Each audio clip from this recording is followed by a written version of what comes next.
그 500만 개를 하나 이상 가지려고 하는 사람들이 10년 안에 500만 명 이상 나올 거거든요. 전 세계적으로. 그러니까 비트코인의 가격은 10년 안에는 반드시 3억에서 5억 이상 올라가 있다라고는 말할 수 있어요. 내년 초에 2억이 되는지 모르는데 10년 안에 5억 이상 된다라고 물어보면 상당히 더 그럴듯하다.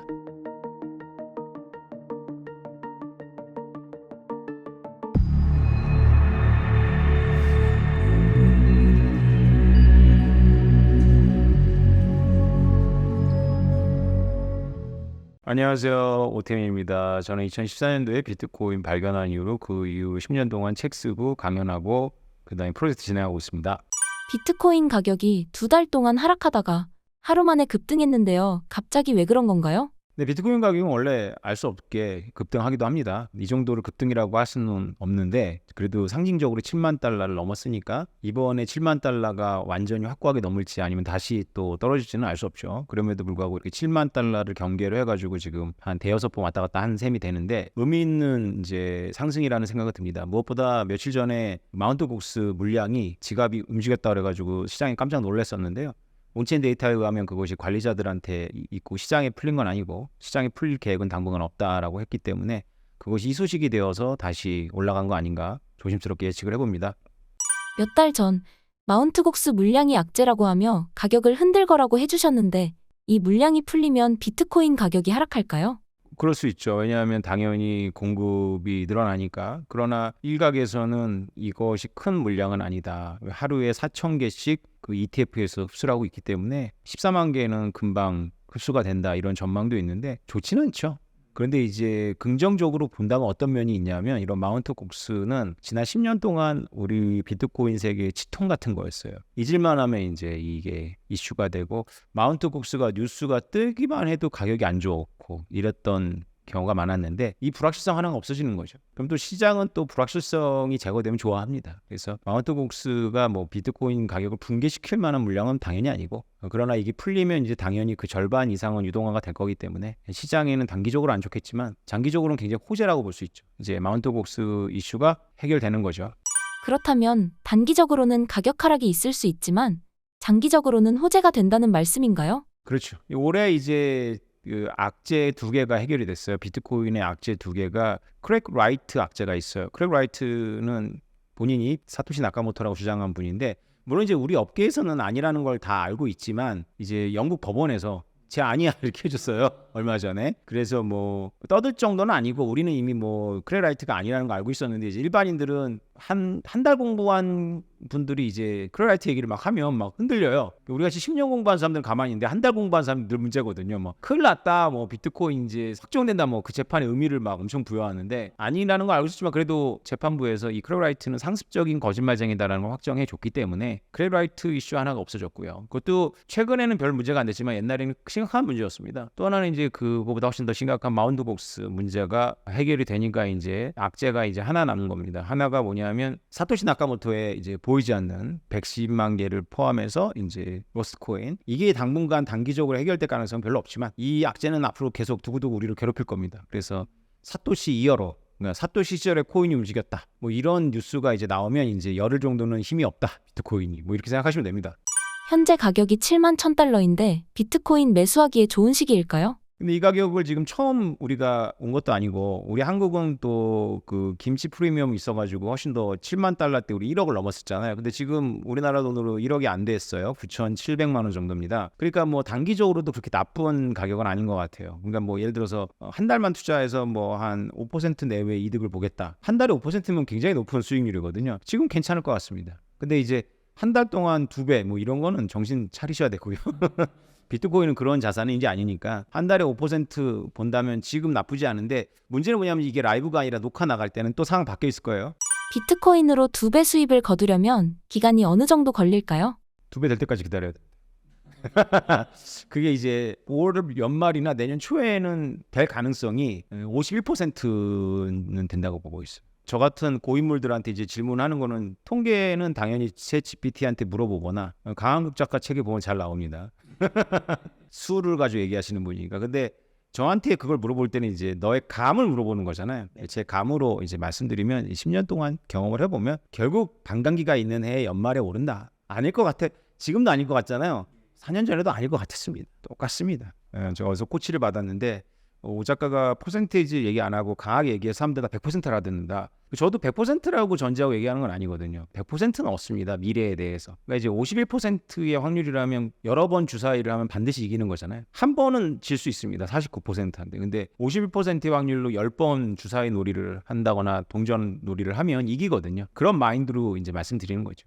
더 그레이트 비트코인에서 비트코인은 올인어글이라고 하셨는데 어떤 의미인가요? 네, 올인어구리. 올인어구리는 제가 비트코인 발견하고 몇 년 있다가 이제 생각해낸 아이디어인데요. 올인어구리에 대해서는 다른 문헌에서 읽은 적이 있습니다. 철학자들이 얘기할 때 읽은 적이 있는데 철학적인 주제입니다. 생물학적인 현상이지만 철학적인 주제다. 왜 그러냐면 올인어구리는 포유류인데 알을 낳습니다. 그래서 그 당시 처음에 발견했을 당시에 사람들이 이거를 거짓말이라고 생각을 했죠. 그 왜냐하면 자연은 우리 인간의 범주랑 무관할 수 있는데 인간이 만든 범주에 의해 가지고 자연이 기록된 건 아니거든요. 근데 새로운 현상을 발견했을 때 인간이 머릿속에 있는 포유류라는 범주에 맞지 않아 가지고 이걸 배척한 거죠. 이것을 정식 학자들이 이제 하나의 알 낳는 포유류, 단공류라는 이름으로 포함할 때 동안 80년이 걸렸습니다. 그래서 철학적으로 과연 우리가 새로운 것을 발견할 수 있느냐, 영어 이름은 다르지만 어쨌건 오리너구리는 얼마나 오리와 닮았고 너구리를 닮았느냐가 과연 적절한 질문이냐, 이런 것부터 시작해서 우리 인간이 갖고 있는 언어 능력이라든가 이 범주화, 이런 것에 대한 심각한 의문을 던지는 거거든요. 다시 말해서 범주에 익숙하지 않는 우리는 그것을 부조리하다고 느낄 가능성이 높아요. 비트코인을 우리가 코인이라고 부른다는 이유로 부조리하다고 생각하는 분들이 상당히 많습니다. 비트코인은 분명히 일면 화폐 현상을 재현하고 있거든요. 그런데 비트코인이 왜 화폐냐라고 이제 정부도 인정하지 않고 가격도 난리치는데 왜 화폐냐? 그러니까 고인들이 생각에 이제 맞지 않는 거예요. 그러면 제 주장은 20년 전, 30년 이후냐, 30년 전으로 돌아가 보자. 그 당시에 대학가에 이메일이 없었어요. 이메일을 경험하지 못한 대학생들한테 너희들은 이메일을 쓰게 될 거라고 했을 때 이메일? 전자메일이야? 그랬을 때 일렉트로닉 메일이지 했을 때 이해시킬 수도 있지만 그 자리에서 바로 오해가 시작되거든요. 그 언어 때문에. 이메일은 전자메일이 아니잖아요. 우리가 그렇게 부를 뿐이지. 그런 것들은 역사에서 많이 반복이 됩니다. 우리가 자동차를 처음에 오토모빌, 스스로 가는 차, 말 없는 마차라고 부른 거거든요. 근데 지금 자동차를 누가 말 없는 마차라고 생각을 합니까? 테슬라의 전기차도 그게 전기로 가는 차가 다가 아니잖아요.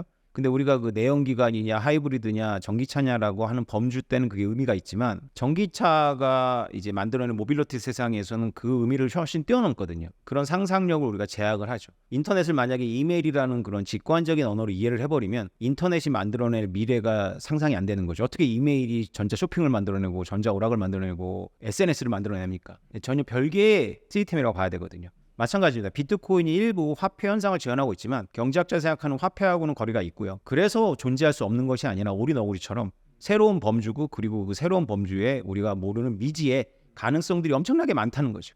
그렇다면 작가님은 주류에서 아직 비트코인을 받아들이지 못한다고 생각하시나요? 네, 당연히 아직도 받아들이지 못하고 있죠. 다만 이제 이런 게 있어요. 그 사람들이 우리가 어렸을 때 수학 문제를 풀어보면 알겠지만 그 문제 내가 계속 틀려요. 틀린데 하도 틀리다 보니까 익숙해진 거죠. 그래서 익숙하기 때문에 자기가 안다고 착각을 하는 거죠. 근데 약간만 조금 응용해서 내면 틀립니다. 또 익숙한 것과 이해한 것과는 다르거든요. 근데 우리는 익숙한 것을 이해한 것과 많이 치환을 하죠. 그래서 지금 일반 대중과 지식인들이 비트코인에 익숙해졌죠. 하도 오랫동안 이제 비트코인이 우리 주변에 있었으니까 그러니까 이해한 거라고 착각을 하죠. 대화를 해보면 전혀 엉뚱한 소리를 합니다. 이해를 못한 거죠. 미국에서는 최근 이더리움 현물 ETF까지 통과됐는데 그렇다면 미국 주류에서는 비트코인을 받아들이고 있을까요? 그렇죠. 미국의 주류들도 그렇게까지 비트코인을 이해하는 건 아닐 거고요. 미국의 핵심 관료들, 수사기관의 수장들이라든가 무역금융 쪽의 엘리트들은 10년 전에 이미 깨달았습니다. 그리고 시간을 지연한 거죠. 그리고 이제 더 이상 지연할 수 없다라는 결론에 도달해서 이런 가시적인 변화가 이제 대중들한테 보여지는 거고요. 이런 변화가 보여졌을 때는 SEC에서 한 달 전에 비트코인을 공부해서 한 달 동안 깨닫고 승인한 게 아닐 거 아니에요. 그렇게 생각하면 나이브한 겁니다. SEC도 5년 전에 알고 있었고 SEC한테 그거를 신청한 블랙락도 5년 전에 알고 있었고 그리고 그 블랙락의 수뇌부를 설득하거나 SEC 위원들한테 비트코인 설명한 사람들은 그보다 5년 전에 더 깨닫고 있었고 결과적으로 이제 이게 나온 거라고 보셔야 되거든요. 이게 더 합리적인 추론입니다. 그 얘기는 뭐냐면 미국의 어떤 세력들은 이미 비트코인과 이더리움으로 새로운 길을 찾거나 그런 디지털 대전환이라고 부르거든요. 디지털 대전환을 이제 금융업이 준비하고 있다라고 우리는 이제 알아야 돼요. 현재 시점에서 더 그레이트 비트코인을 읽어봐야 하는 이유는 무엇인가요? 네, 더 그레이트 비트코인은 사실 비트코인 그 자체에 대한 이야기는 아닙니다. 비트코인에 대한 뭐 블록체인이라든가 뭐 이런 기술적인 이야기들이 없지 않아 있지만 그거를 설명하는 게 목적은 아니에요. 비트코인의 현상을 사람들이 왜 놓쳤느냐라는 큰 질문에서 시작을 해서 사람들이 놓친 이유는 사람들이 비트코인을 이해 못한 것이 아니라 화폐, 금융, 미국과 관련한 국제 질서를 모르기 때문에 저는 이제 화폐와 금융과 미국이 만든 이 국제 질서를 설명하기 위해서 우리 인간의 본성적인 인간이 무리 활동을 하거든요. 인간이 무리 활동을 하면서 만들어내는 여러 가지 현상들을 비트코인을 가지고 설명을 한 거죠. 그래서 더 그레이트 비트코인을 읽어보면 비트코인이 한편으로는 되게 익숙한 현상이구나. 우리 인류가 만들어낸 여러 가지 현상 중에 하나고 또 한편으로는 굉장히 새로운 현상이구나. 이 두 가지를 다 잡을 수 있죠. 그러니까 비트코인 새롭기만 한 현상도 아니고 우리에게 익숙하기만 한 현상도 아니고 작가님 책이 비트코인 수익을 내는데 도움이 될까요? 엄청 도움이 된다고 저는 생각하는데요. 그건 제 생각일 뿐이고 제가 여러 경로를 들었더니 서점에서 제 책만 빼고 사는 분들이 꽤 있다고 합니다. 왜냐하면 자기는 당장 돈을 벌고 싶은데 막 비트코인에 대한 어떤 기술적인 해석 혹은 수치적인 해석 이런 것이 아니라 뭐 비트코인 철학 이런 얘기가 나 철학 관심 없는데 이런 경우가 있는 거죠. 그분들이 그래서 돈을 못 버는 거라고 저는 생각을 합니다. 왜냐하면 비트코인이 우리가 2월 달에 1억이 넘는 걸 봤잖아요. 근데 지금 6월인데 1억이 안 됐어요. 한때는 8천만 원까지 떨어졌단 말이죠. 뭘 의미하나요? 비트코인은 그렇게 쉽지가 않습니다. 그러면 1억에 산 사람들이 8천만 원에 지킨 분들도 있겠지만 다 지키지 못했을 거예요. 그러면 그걸 지키게 하는 힘이 뭐냐. 비트코인은 단지 1억이었던 게 8천만 원 되는 수준이 아니라 이번 불장에서 2억 5천 만약에 간다면 내년에는 어쩌면은 1억 미만으로 떨어질 수가 있거든요. 그러면 2억 5천에 산 분이 1억 미만에서 버티겠냐고요. 그 버티는 힘이 바로 지혜에서 나오거든요. 지혜. 그러면 비트코인이 어떤 보편적 지혜를 우리에게 가르쳐주고 있는지를 공부하셔야 돼요. 기존에 자기 주식을 투자하는 어떤 그런 감각으로 비트코인을 접근하면 단기적으로는 모르겠어요. 근데 장기적으로는 거의 제가 생각하기에는 한 60%의 확률로 망합니다. 비트코인을 주식의 관점으로 접근하는 방법과 철학적이고 인문학적인 지식을 쌓고 접근하는 방법의 차이는 무엇인가요? 주식은 일단 우리가 그 회사의 이제 재무제표도 좀 이해를 해야 되고 그다음에 그 회사의 전망도 알아야 되고 그다음에 이제 그 회사의 경영진의 도덕성 같은 것도 봐야 되고 뭐 이런 것들을 쭉 관찰을 해야 됩니다. 그리고 이제 결정적으로는 그 회사의 어떤 결정적인 정보를 알고 있는 사람과 그렇지 않은 사람과 이제 게임을 하는 거거든요. 그런데 비트코인은 그런 회사 정보도 없고 그다음에 그런 수익성을 내지도 않고 좋은 건 뭐냐면 내부자가 없으니까 그런 경쟁이 필요 없어요. 자기가 공부하면 자기가 승부를 내면 되는 거거든요. 그래서 좋은 면도 있지만 이렇게 뭘 공부해야 될지 모르는 막연하다는 거죠. 우리가 어떤 회사의 주식을 공부한다 뭐 읽을 책이 있고 그 대상이 있는데 비트코인은 도대체 무엇에 대한 공부를 해야 되는지부터가 이제 퀘션인 기술을 이해하면 비트코인을 투자해도 되느냐 뭐 그런 것도 그러면 수많은 다른 알트코인들은 기술이 더 좋은 것 같은데 뭐 이런 질문들도 해야 되고 뭐 그래서 전혀 다르죠. 그리고 이제 가장 큰 차이는 주식은 어쨌건 주식도 일부 비트코인처럼 화폐 현상을 재현하고 있지만 주식은 원래는 배당 모형이에요. 주식의 가격이라는 거는 연구체처럼 배당이 영구적으로 나왔을 때 현재 가격으로 그걸 환산한 가치거든요. 물론 그것에 수렴하는지 안 하는지 시장의 상황에 따라 다르지만 그래도 가장 고전적인 모형이 있어요. 그 얘기는 뭐냐면 주식의 의미는 회사가 그냥 단지 그 주식을 갖고 있는 사람이 회사가 성장하면 같이 올라가는 게 아니라 회사가 그 이익을 주주들한테 배당한다는 뜻이 있거든요. 근데 비트코인은 배당이 전혀 없습니다. 누가 배당 주지 않아요. 그걸 보장하지도 않고. 그러니까 적어도 다른 알트와는 다른 비트코인은 그런 배당 모형이 아니기 때문에 전혀 다른 관점과 모델링이 나와야지만 지금의 가격이 거품인지 아니면 저평가된지를 알 수 있거든요. 근데 이걸 누구도 지금 만들어내지 못하고 있죠. 합의된 게 없어요. 각각의 모형은 조금씩 있는데 합의된 건 없죠. 결국은 이제 차트를 보는 거예요. 그래서 과거의 차트의 추세가 이런데 이러고 기껏 얘기한다는 게 거시 경제적인 변화 그리고 혹은 뭐 반감기 반드시 오를 거야. 뭐 이런 사실 따지고 보면 다 과학적이지 않아요. 다 주술이에요. 다 주술. 믿음에 관련한 거. 그러니까 상당히 어렵죠. 비트코인은 가치에 대한 확신을 가지기 어려운 자산인데 작가님 책에서 이런 확신은 어떻게 얻을 수 있을까요? 만약에 이제 비트코인이 내년에 상반기에 지금의 2배 2억이 가냐? 라는 질문을 저한테 던진다면 저도 별로 근거 있는 대답을 드릴 수는 없습니다. 근데 이게 부동산하고 약간 비슷해요. 비트코인이 2,100만 개밖에 없고요. 그리고 10년 안에 세계의 수많은 부자들이 비트코인을 필요로 하게 될 겁니다. 여러 가지 이유로. 그러면 그들이 다 비트코인을 한 개 이상 가지려고 하는데 그들 수보다 비트코인이 더 적어요. 그리고 비트코인은 그렇게 잘게 쪼개져 있지 않습니다. 비트코인도 똑같이 어떤 소수가 초기 진입자들이 왕창왕창 갖고 있고 물량이 별로 없어요. 그러면 그 없는 물량 뭐 500만 개 정도 될까요? 그 500만 개를 하나 이상 가지려고 하는 사람들이 10년 안에 500만 명 이상 나올 거거든요. 전 세계적으로. 그러니까 비트코인의 가격은 10년 안에는 반드시 한 뭐 3억에서 5억 이상 올라가 있다라고는 말할 수 있어요. 내년 초에 2억이 되는지 모르는데 10년 안에 5억 이상 된다라고 물어보면 상당히 더 그럴듯하다. 그렇게 저도 10년 전부터 얘기하고 있었거든요. 다음 달에 반토막 될 수 있다. 비트코인 투자할 때 그런 각오를 해야 된다. 그러나 10년 내다보고 5년, 저는 5년 주로 얘기했는데 5년 내다보면 반드시 큰 수익을 얻는다. 100% 이상의 큰 수익, 2배 이상의 큰 수익을 얻는다. 뭐 이렇게 주장을 했죠.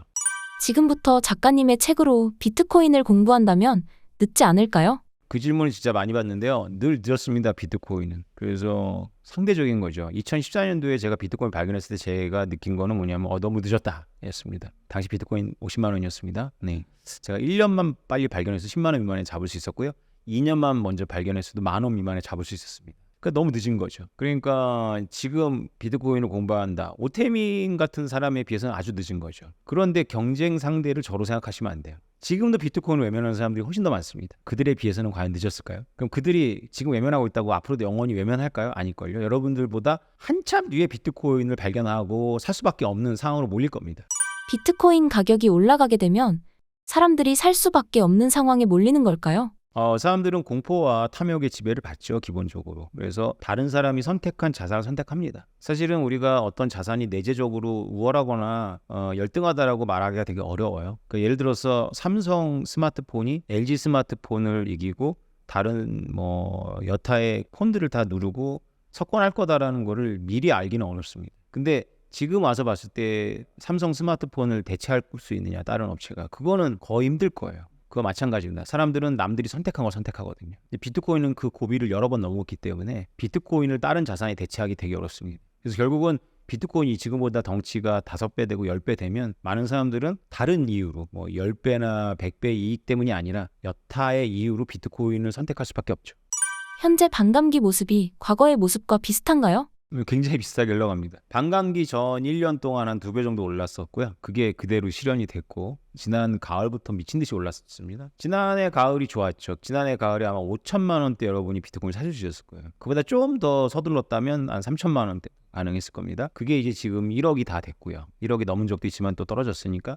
그리고 나서 이제 반감기 끝나고 한 최소 6개월, 최대 한 1년 정도 지지부진하다가 갑자기 오릅니다. 갑자기 그때는 이제 여태까지는 뭐 20배를 봤는데 지금은 질량이 크니까 그렇게 보는 전문가는 거의 없더라고요. 5배, 뭐 많이 보는 분들 5배, 적게 보는 분들 한 2배 반 정도 보시는 것 같아요. 23년도에 비트코인 그리고 달러의 지정학이라는 책을 내셨는데 그때에 비해 현재 가격이 많이 올랐는데요. 그때는 왜 사람들의 관심이 적었을까요? 제가 비트코인 10년 공부하면서 가장 좋았던 1년을 꼽으라면 2023년입니다.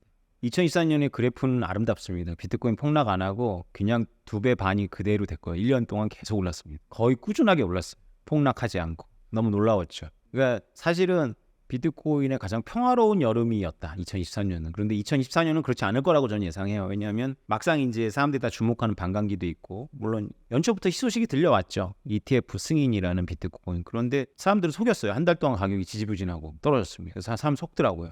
근데 갑자기 다음 달에 2배가 한국 돈이지만 2배 가까이 올랐고요. 그래서 또 속여요. 또 이제 비트코인 언제 비트코인 뭐 한번 사라졌어요. 우리 또 시야에서. 이게 책이 안 팔립니다. 갑자기 유튜버들이 비트코인 강세론자들이 유튜브 썸네일이 안 나오기 시작해요. 그러면 이게 2023년 모형으로 가는 거예요. 또 조용히 또 여러분들은 관심 끄고 있다가 당합니다. 2023년처럼.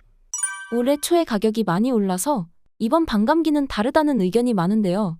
현재 가격이 지지부진하다 보니 의견이 많이 갈리는데 어떻게 보시나요? 그렇죠. 만약에 지지부진 안 하고 그냥 쭉쭉쭉 지금쯤 2억 됐으면 과거 반감기하고는 다른 거죠. 그래서 반감기 효과도 있지만 월가의 승인의 효과가 더 압도적이라고 보여지는데 막상 그렇지 않습니다. 별로 압도적이지 않아요. 결국은 반감기라는 비트코인 최강의 변수 그거에 의해서 영향을 받을 거라고 보여집니다. 어느 상품이든지 결국은 공급 충격이 제일 크겠죠. 그래서 반감기라는 거 공급 충격이 이제 앞으로 계속 누적된다는 거니까 결국은 펀치가 올 겁니다. 올해 연말이나 내년 초에는 확실히 뭔가 움직임이 있을 거고요. 조금 그거를 선방향한다 그러면 저는 9월 정도 보고 있습니다. 금리가 5.5%로 높은데 과거와 같은 상승을 기대할 수 있을까요? 비트코인이 거시경제 영향을 받은 건 사실은 지난 코로나 때부터였습니다. 그 대유동 장세라고 할 수 있죠. 그래서 코로나 충격을 받아서 제일 먼저 떨어진 것도 비트코인이고 유동성 장세 때문에 가장 빠르게 오른 것도 비트코인입니다. 그래서 우리가 생각하기에는 비트코인이 거시경제적인 어떤 그런 변수에 그대로 노출되어 있다라고 생각하기 쉽지만 비트코인의 원래 속성은 거시경제 환경과 무관하게 가는 기상관 자산이라는 데 있습니다. 그래서 금하고 비슷한데요. 이상적이죠. 사실은 거시경제로부터 자유로운 개인도 없고 상품도 없습니다. 근데 얼마만큼 노출이 되느냐 안 되느냐의 문제가 있는 거죠. 근데 비트코인에는 이제 독특한 종교적 현상이 있습니다. 그래서 비트코인의 코어들은 가격이 중요한 게 아니라고 생각을 하죠. 그들이 많지는 않더라도 아직도 코어에 남아 있습니다. 그런 철학적인 추종자들이 비트코인에는 많이 있기 때문에 거시경제 때문에 이제 비트코인을 투자 대상으로 삼아서 파는 사람들이 있으면 그걸 그때 헐값에 줍는 사람들이 있거든요. 그래서 그 현상을 종합적으로 고려해 보면 거시경제 영향을 받긴 하겠지만 그래도 결정적인 거는 공급 충격이다라고 봅니다. 이거는 감인데 이번에 봐야 돼요. 그래서 이자율이 높죠. 그래서 만약에 그 이자율이 안 떨어져서 결국은 뭐 많은 문제들이 나타나서 전 세계 여기저기서 뻥뻥뻥 금융 사고가 터지면 단기적으로는 비트코인을 하락할 것 같아요. 근데 금융사고가 터져서 은행이 문을 닫는다? 여태까지 비트코인은 어딘가에서 은행이 문을 닫는다 그러면 올라갔던 경향이 있어요. 그만큼 철학적이라는 거예요. 문을 닫을 때 가격이 올라가는 자산을 찾기 쉽지 않은데요. 이런 자산의 확신을 갖기 위해 작가님의 더 그레이트 비트코인 책을 공부하면 투자하는 데 기여가 있을까요? 그렇죠. 그러니까 비트코인은 제가 보기에는 조금만 이렇게 옆구리 찌르면 웬만큼 완고한 사람 아니면은 사는 거는 쉽습니다. 그러니까 제 주변도 많이 샀고요. 근데 시간이 지나고 나서 그걸 갖고 있는 사람은 거의 없죠. 못 지킵니다. 그래서 비트코인을 그냥 곁눈질로 투자하신 분들은 결국 물리고 공부를 본격적으로 하게 되죠. 그들의 일부가. 그래서 공부를 본격적으로 하신 분들은 그 고비를 다 넘겨서 지금 큰 수익 구간에 들어와 있고요. 공부가 안 되신 분들은 털고 나갔죠. 지금 또 억울해하는 거죠. 그때 공부할 걸 이렇게 되는 거거든요. 그래서 공부하는 게 무조건 좋고요. 그리고 공부하는데 더 그레이트 비트코인이 길잡이가 되느냐? 될 것 같아요. 왜냐하면 제가 뭐 외국 책을 베낀 게 아니고 제가 공부하고 깨달은 거를 쓴 거라서 외국 책 번역물하고는 좀 많이 다릅니다. 외국의 책들과 작가님 책의 가장 큰 차이점은 무엇인가요? 아니 뭐 외국의 책을 제가 다 읽은 건 아니에요. 그러나 이제 초창기에는 거의 책이 얼마 안 됐으니 다 읽고 저도 공부를 했는데 비트코인을 저처럼 인문학적으로 이렇게 다루는 책을 보지는 못했어요. 특히 이제 저는 이제 비트코인을 인문학적으로 다룰 뿐만 아니라 이제 현재 시스템을 미국을 중심으로 한 지정학적 질서하고 연결해서 비트코인을 언급하고 있거든요. 아모스 같은 저자가 이제 사람들한테 환상을 심어주는 게 19세기 영국 주도의 제국주의에서 근본이제를 해서 세상이 좋았다 이런 환상을 심어주는데 전혀 그렇지 않습니다. 오히려 20세기 미국의 법화 시스템이 달러 중심 세대가 훨씬 더 많은 세계 평화와 부를 가져왔죠. 근데 이제 안타까운 건 이 질서가 오래 못 간다는 거죠. 그래서 이게 전세가 지금 파편화되고 있는 걸 우리가 눈으로 보고 있는 거죠. 이때 개인들한테 비트코인이 어떤 의미가 있는지에 대해서 논하고 있는 책은 저는 못 봤어요. 혹은 그건 제가 과문해서 그런 걸 가능성이 높아요. 분명히 누군가는 얘기를 했을 텐데 그런 책을 제가 못 봤기 때문에 책을 썼죠. 그게 이제 비트코인 그리고 달러의 지정학이라는 책인데 그 책이 의외로 반응이 좋은데 그 책을 읽었다는 분들 많은 분들이 비트코인에 관심 있는 것이 아니라 저는 지정학 전문가가 아닌데 지정학을 정리해서 너무 고맙다 뭐 이런 반응을 받았습니다. 지금 같은 지정학적 위기의 시대에 비트코인이 개인에게 어떤 도움이 될까요? 피터 자이안이 단도직입적으로 얘기하는 거잖아요. 그러니까 지금의 지정학적 변화는 글로벌라이제이션이 해체되는 과정이다라는 거죠. 우리가 알고 있는 글로벌라이제이션은 끝났다. 그래서 우리가 당장 눈으로 보는 거는 중국이 떨어져 나가고 있잖아요. 중국, 러시아, 이란, 북한을 포함한 하나의 유라시아 핵심부의 블록이 하나 만들어지고 해안 블록이 이제 형성이 되는데 해안 블록이 옛날처럼 냉전 시대 때처럼 미국과 긴밀한 관계를 맺으면서 미국이 그들이 만든 제품을 수입해주고 그리고 그들은 미국한테 번 돈을 미국의 국채를 사면서 저축하고 그래서 미국인들은 돈만 찍어내면 원유하고 물건을 싸게 수입하는 반면에 자신들 나라에서 대충 어느 정도 실력이 되는 분들의 직업을 다 뺏어버렸죠. 아주 뭐 초고 엘리트, 뭐 금융 엘리트라든가 소프트웨어를 만든다거나 아니면 영화를 제작하는 사람들은 돈을 벌지만 그냥 자동차 공장, 철강 공장에서 일하던 사람들은 권위를 잃어버렸어요. 직업을 잃어버린. 그래서 그들이 집단화돼서 그들을 정치화시킨 게 트럼프. 그래서 트럼프 대통령의 메시지는 뭐냐면 다시 직업을 갖고 오겠다는. 그거를 이제 사람들이 금융을 잘 몰라서 이해를 못하는데 직업을 다시 갖고 오겠다는 건 뭐냐면 미국이 무역 적자가 아니라 무역 흑자를 내겠다는 거고 달러로 회수하겠다는 거고 달러가 제3의 국가들 간의 무역 결제 시스템에서 중심 머니가 안 된다는 이야기고 이런 구멍이 생긴다는 거거든요. 새로운 뉴 오더가 지금 우리 앞에 있어요. 그 뉴 오더는 한마디로 이렇게 파편화되는 거예요. 그런데 비트코인은 이걸 봉합시키는 능력이 있어요. 개인 차원에서. 그러니까 국가 차원에서는 떨어지더라도 개인 차원에서는 이걸 연결시키는 능력을 갖고 있는데 이것이 뭐 지정학을 초월한 힘을 발휘하느냐? 뭐 그건 아니에요. 그건 아닐 텐데 그럼에도 불구하고 비트코인 어느 정도 그걸 완화시켜 줄 수 있어요. 특히 개인들에게. 예를 들면 이제 내가 아프리카에 있는 어떤 그 생산자로부터 물건을 수입하려고 해도 달러 시스템이 무너지면 내가 마땅하게 지불할 돈이 없어요. 그래서 마땅하게 지불할 돈이 없으니까 애초에 내가 그걸 수입할 수가 없죠. 근데 비트코인을 지불하면 수입이 가능해지는 거죠. 지금도 어떤 게 가능하냐면 달러로 내가 보내면 그 나라의 정부가 그 달러를 가지고 그 나라 돈으로 바꿔주는데 형편없는 환율로 바꿔주기 때문에 수출업자가 저한테 수출해봐야 남는 게 없죠.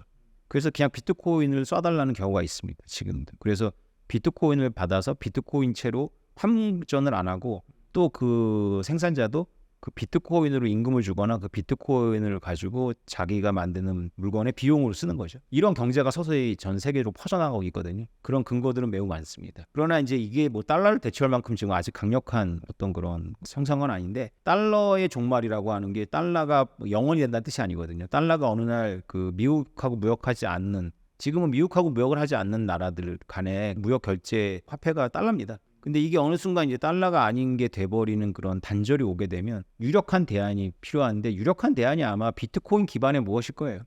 댓글 중에 비트코인의 수량이 제한적인데 전 세계의 수요를 채울 수 있냐는 질문이 있었는데요. 설명 부탁드립니다. 네, 화폐 수량 모델이라고 하는데요. 그러니까 그 사람들이 착각하는 게 이제 화폐 양하고 화폐 회전하고 헷갈려 하는 거죠. 그래서 화폐가 이제 뭐 비트코인이 빨리 돌면 돼요. 그래서 비트코인의 양은 2100만 개밖에 없지만 어느 경제 에코시스템이라고 하는데 어느 생태계가 2100만 개로 부족한 어떤 거래가 있다면 그 거래는 비트코인이 속도를 벨러서티라고 그래가지고 회전율이 굉장히 높아지면 감당이 되는 거죠. 비트코인은 사토시 단위로 쪼개지니까 실제 2100만 개가 아니라는 의견도 있는데요. 어떻게 보시나요? 밀턴 프리드만이라는 아주 그 통화론의 대가가 계세요. 그분이 돌아가셨는데 노벨 경제학상도 받았고 그분이 근본이론에 대해서 얘기를 하면서 그분이 화폐를 잘 이해하고 계세요. 금은 상징적으로 한 조각만 있어도 된다는 거죠. 어차피 금을 움직이지 않거든요. 지금도 금의 근거에서 달러를 발행하거나 보증하는 시스템에서 금이 그렇게 많이 필요 없다는 거예요. 금이 한 조각만 있어도 물리의 속성상 무한히 쪼개지잖아요. 어차피 추상적인 거니까. 그 말도 맞는데 금을 투자한 사람은 대박이 나는 거죠. 다른 거에 비해서. 쪼개지면서 엄청 가격이 오를 거 아닙니까? 그죠? 그러니까 비트코이너들은 이제 비트코인 2100만 개가 있는 게 아니라 2100만 곱하기 1억 개가 있고 그 1억도 수정하면 또 10억도 될 수 있어. 맞는 말입니다. 그럼 비트코인 가격이 계속 오르겠죠. 이제 제가 어느 토론에서 우리나라에서 되게 이 화폐를 잘 이해하고 있는 분이 비트코인이 쪼개지기 때문에 사실은 무한 발행되는 거 인플레랑 똑같다라고 얘기를 하는데 제가 깜짝 놀랐어요. 그분이 배운 사람이 맞나? 숫자에 대해서 어두운 거죠. 그럼 비트코인만이 아니라 우리가 지금 숫자로 찍어지는 디지털 머니, 원화, 달러도 마찬가지입니다. 우리가 얼마든지 소수점으로 낼 수 있는 거잖아요. 그럼 뭐 1달러를 우리가 소수점으로 무한 소수점으로 만든다 그래가지고 쪼갠다 해서 달러 인플레 옵니까? 전혀 이해를 못하는 거예요. 그죠? 우리 아들 중학교 때 리미트 개념이 없어갖고 제가 미적으로 공부를 하겠다는데 여기서 저 벽까지 조금이라도 계속하면 언젠가는 다 그러면 닿는다는 거예요. 근데 그렇지 않아. 반을 가고 그다음에 반을 가고 반을 가면 영원히 안다. 그걸 점근선이라 그래 안 닿는 거를. 그랬더니 우리 아들이 아니 계속 간다며. 이 언어의 노예가 되는 거죠. 그러니까 비트코인을 뭐 1억 분의 1로 쪼개면 1억 분의 1의 비트코인은 사토시인데 1억 분의 1의 비트코인에 1000만 배를 곱해봐야 1 비트코인이 안 나오는 거잖아요. 수학 아닙니까 이거? 이건 비트코인만의 문제가 아니라 우리가 디지털로 화폐를 만드는 순간 숫자잖아요. 숫자는 정수형이 있고 실수형이 있는데 실수형은 무한히 존재하잖아요. 정수도 무한히 존재하는데 어느 구간 안에서는 정수는 한계가 있죠. 근데 어느 구간 안에서 실수가 한계가 있다라는 저는 배운 적이 없는데 혹시 그렇게 배우셨어요? 1과 2 사이에 실수는 무한계가 있습니까? 유한계가 있습니까? 무한계가 있습니다. 예, 실수는 무한계가 있습니다. 거기다가 더불어서 이제 실수가 아닐 수도 있죠. 허수도 있죠. 그 사람들이 수학을 이렇게 못하는 거예요. 그러니까 멀쩡하신 분이 비트코인이 무한히 쪼개진다는 것이 무한한 인플레이션이라는 그런 그게 말입니까? 밥입니까 도대체? 그 배운 사람이 할 만한 말이 아닌데 지금은 우리 아들 공부 꽤 잘하는데 중학교 때는 극한 개념이 없는 녀석이 저한테 미적분을 가르쳐달라 그랬어요. 제가 불가능한 걸 깨달았어요. 그래서 제가 그 다음에 어느 매체에서 나와서 비트코인 갖고 토론하라는데 제가 그 아들 이야기를 했죠. 극한 개념이 없는 사람하고 미적분 토론할 수 있냐. 그냥 공부시켜야 된다. 비트코인은 공부시키는 것이 토론할 대상 아니다. 어떻게 보면 되게 건방진 건데 이거 사실 맞습니다. 사람들이 너무 준비가 안 돼. 토론하기에 너무 준비가 안 돼 있어요. 사실 비트코인 토론하면 어떤 주제로 들어가냐면 상대도 비트코인을 알고 나도 비트코인을 아는 상태에서 비트코인이 과연 국가의 거시경제 조작을 못하게 하는데 그것이 결국은 공익적으로 도움이 되냐 도움이 안 되냐 이런 건 토론을 할 수가 있어요. 비트코인 서로 이해한 상태에서는. 근데 기껏 비트코인 토론에 나가봐야 비트코인 나쁜 거다라는 거 얘기하면서 그것도 이해를 못한 상태에서 무한이 쪼개지니까 무한 발행 아니냐라는 건 이게 토론이 안 돼요. 그냥 극한이 안 되는 거예요.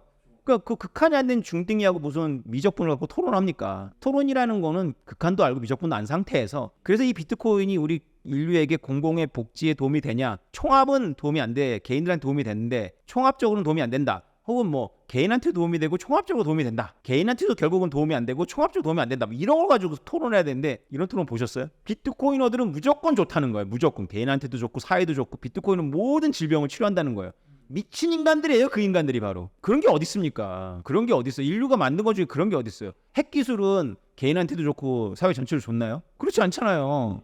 똑같아요. 왜 비트코인만 그 기술은 모두에게 좋아야 되고 세상을 치료해야 된다고 생각을 해요? 인간이 만든 건데. 인간이 안 만들어도 도대체 어떤 자연물도 똑같습니다. 태양도 좋은 거지만 태양빛 얼마나 힘듭니까? 자외선 차단제 발라야 되고.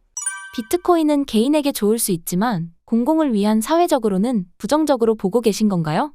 이상주의의 병폐를 이상주의가 치료할 수 있는 것 같지만 이상주의 병폐는 이상주의 치료 못합니다. 현실주의로 치료해야죠. 생각해보세요. 여러분들 엄마하고 아빠의 슬라이스 때 여러분들이 문역했을 때 엄마 아빠 전부 현실을 무시하는 이상주의자라고 생각해보세요. 이상주의 형태가 여러 가지가 있거든요. 여러분들이 행복하겠어요? 그 엄마 아빠에? 한 명은 이상주의일 수 있는데 한 분은 냉철한 현실주의자야 되거든요. 그래야 가정을 지킬 수 있어요. 다음 달에 들어올 쌀과 고기가 없는데 이상을 생각하고 막 뛰어다니고 사회운동하고 막 이러는 엄마 아빠가 전부 그런다고 생각해보세요. 그 아이들이 정상적인 인격과 정상적인 품성을 갖고 자라겠나요? 서바이벌 하면서 이제 이 세상에 대한 삐뚤어진 관점 혹은 뭐 도를 틀든가 뭐 하시겠지만 우리가 그런 작은 가정이라는 데에서 현실주의가 필요한 것처럼 이 국가 경영에도 현실주의가 필요한 거고 이 비트코인 같은 거를 우리가 논할 때도 현실주의적 감각이 있어야 돼요. 현실주의를 완전히 망각하고 비트코인이 모든 것을 다 치료하고 비트코인을 영접하라 이렇게 돼버리면 그거 안 되는 거거든요. 이게 지식사회가 그걸 용납하면 안 돼요. 그거를 논쟁하면서 같이 크는 건데 이런 논쟁을 제거해버리겠다는 거죠. 아니 황당합니다.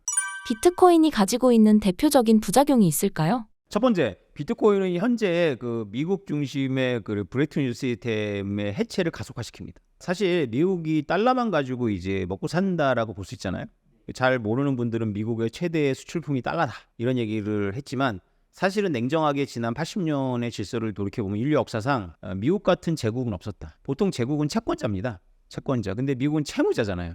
그래서 미국은 뭐 어디를 막 개척해갖고 거기 자원을 약탈하고 막 황폐화시키고 이런 제국이 아니라 물건을 만들게 해갖고 사주는 제국이었어요. 좀 독특하죠? 그럼 미국은 뭘로 이거를 유지했냐면 달러를 유지를 한 거예요. 그 달러를 외국에서 보유하려고 하니까 미국은 달러를 찍어내는 것이 인플레를 유발하지도 않고 채권을 만들어내도 이자율을 높이지 않아요.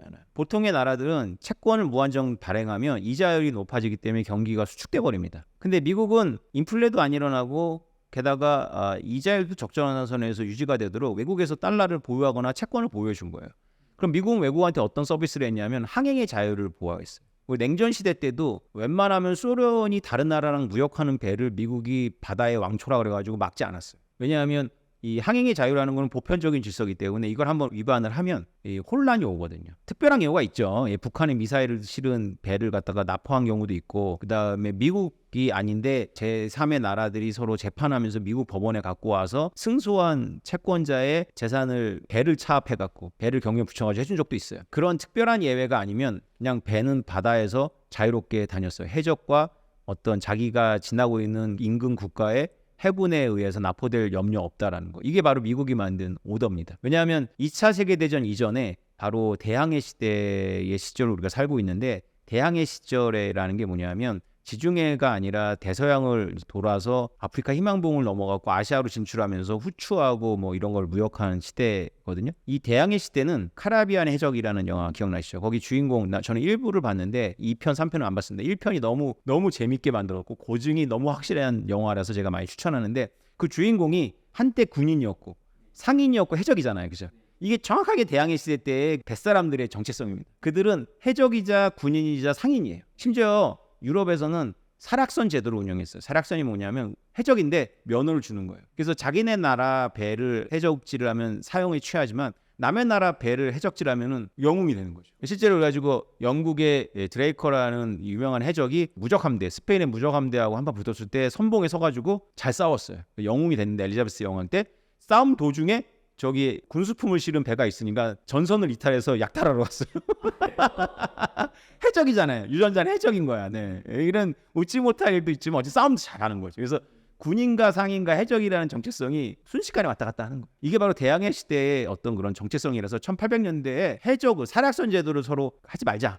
국제 협약이 있을 때까지 해적이 진짜로 있었습니다. 하나의 직업으로서. 그러면 이것이 인류가 똑같다면 우리가 뭐 호모사피엔스가 크게 안 변했거든요. 미국에 의한 질서가 해체되면 유라시아에는 해적들이 들고 있습니다. 지금도 실제로 참치 어선이나 이런 어선들은 해적을 상대해요. 그리고 우리도 가끔 옛날에 막 참 소말리아 해적 이런 거 봤잖아요. 유조선이나 이런 상선이 워낙 느리기 때문에 기관총으로 무장한 소규모의 보트 2개로 거대한 유조선이나 이런 걸 납포할 수 있습니다. 이런 것들 옛날에는 이제 미국이 막아줬어요. 미국이 막아줬던 이유가 있어요. 왜 그러냐면 금융지사 때문이었습니다. 이 배들이 보험을 드는데 이 보험회사들이 재보험을 들거든요. 이 재보험이 진짜 큰 손들인데 이게 전부 미국 기업들이에요. 그래서 이란하고 이라크가 전쟁을 하는 동안 자기네 상대방 나라랑 무역하는 배들을 공격했더니 이 재보험회사들이 부도이게 된 거예요. 그래서 레이건 대통령이 미국 배가 아니더라도 무조건 미국 해군 보내갖고 두 나라가 전쟁하는데 배들은 호송해줬어. 항행의 자유라는 서비스를 미 제국이 제공하는 거예요. 미국을 제국이라고 부르냐 안 부르냐는 각자의 정치적 취향이 있겠지만 이건 학문적으로는 지금 제국이라고 부를 수 있습니다.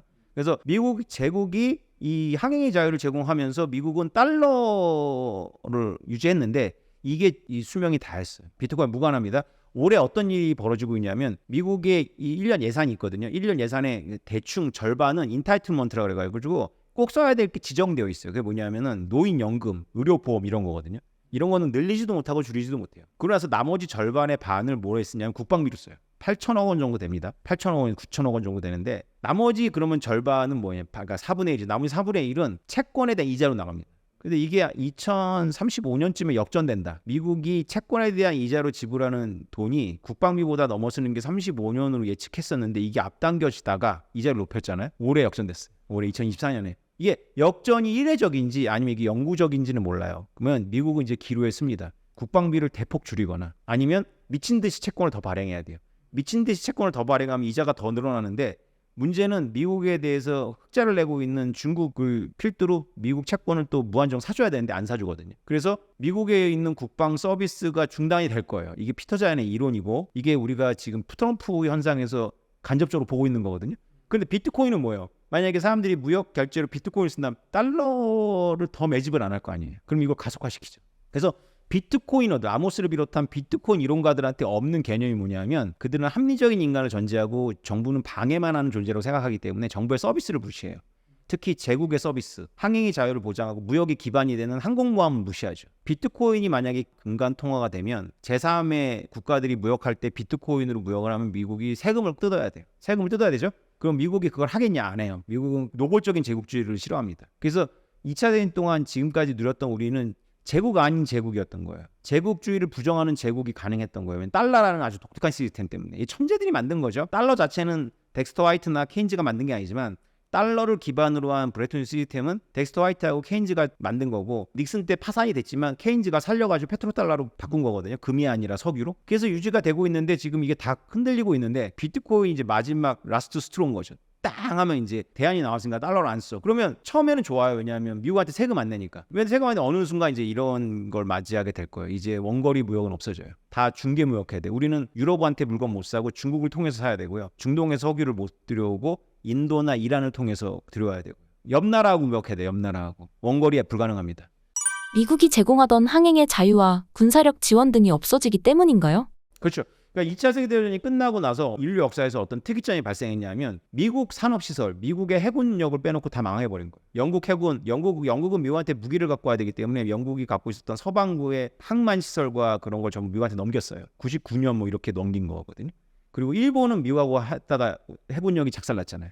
그 독일은 해군력이 약했고 뭐 어쨌건 그래서 해군이 다 작살난 거예요. 미국만 있는 거예요. 그래서 5대양 6대제에 미국이 다 들어갈 수 있는 거예요. 그래서 사실은 우리가 지난 80년을 보고 발전한 나라를 보면 전부 해안을 끼고 있어요. 왜냐하면 미국의 뉴 오더가 들어가는 곳이에요.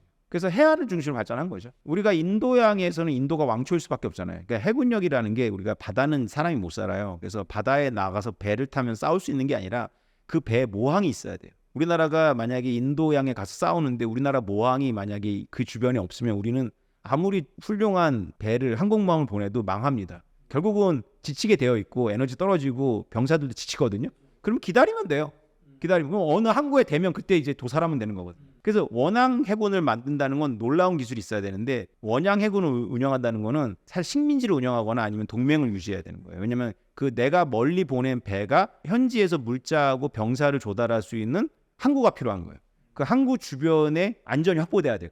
식민지거나 아니면 동맹이어야 돼. 미국은 식민지가 아니라 동맹주의로 갔죠. 동맹주의로 가서 유라시아의 이 원거리 무역을 보호했는데 미국이 그걸 안 하겠다는 거예요 지금. 그러면 중개무역, 인도 차이나 반도를 지나고 나서 남중국해에 들어오면 중국한테 세금을 뜯겨야 되고 대만을 지나면 대만한테 세금을 뜯기게 되고 우리나라는 또 넓은 바다가 아니에요. 일본한테 둘러싸여 있거든요.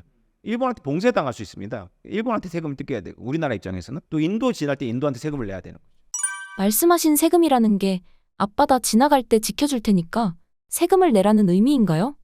그럼요. 인간이 원래 그래요. 그래서 원래 원거리 무역이나 원거리 이런 대상은 존재하지 않아요. 왜냐하면 우리가 다 텃세가 있기 때문에 외부의 상인이 우리 지역을 지나간다? 이거 용납 안 합니다. 삼국지를 이제 어느 판본에 따라 다른데 삼국지를 좋아하는 분들은 다 아는 내용인데 관우하고 장비하고 유비가 어떻게 만났냐면 관우하고 유비하고 장보는 좀 노는 물이 다르죠. 특히 장비하고 관우는 노는 물이 다른데 관우는 지식인입니다. 그 훈장 출신이었는데 가나에서 이제 사또가 너무 행패를 부려가지고 때려 죽이고 이제 현상 수배범이 돼요. 현상 수배범이 돼가지고 이제 누굴 찾아가냐면 조폭의 그 당시는 사회가 올라가니까 조폭들이 사실은 그 지역의 어떤 그런 거예요. 조폭의 이제 그 경비 부장이 됩니다. 그래서 그 조폭이 무슨 사업을 했냐면 말 사업, 우리 지금으로 이제 자동차 판매 사업을 한 거죠. 그게 남는 사업이었는데 말을 가지고 이제 누상촌 주변을 지나가요. 그때 이제 장비가 소식을 듣고 이거 왜 옆에 있는 놈이 허락도 없이 우리 형님의 허락도 없이 지나가서 싸우러 나간 거예요. 그러다가 이제 조폭들은 서로 경쟁, 유비를 뒷배의 조폭하고 관우 뒷배의 조폭은 서로 경쟁인데 이름이 다 있는데 제 이름 까먹었습니다. 이 셋이 합쳐가지고 둘을 화해시켜버려요. 너 친하게 지내 이렇게 된 거죠. 그러니까 옆에 상인이 우리 지역을 지나간다? 불가능해요. 우리한테 넘겨야 되는 거예요. 그럼 우리는 또 옆에 상인에 넘겨주고. 이게 오스트리안들한테 없는 개념이에요. 오스트리안이라는 건 뭐냐면 아모스 같은 사람 영향을 받고 있는 근본 이론자들. 인간은 극도로 합리적이고 인간은 정부가 개입하지 않으면 시장 질서로 모든 걸 해결할 수 있다.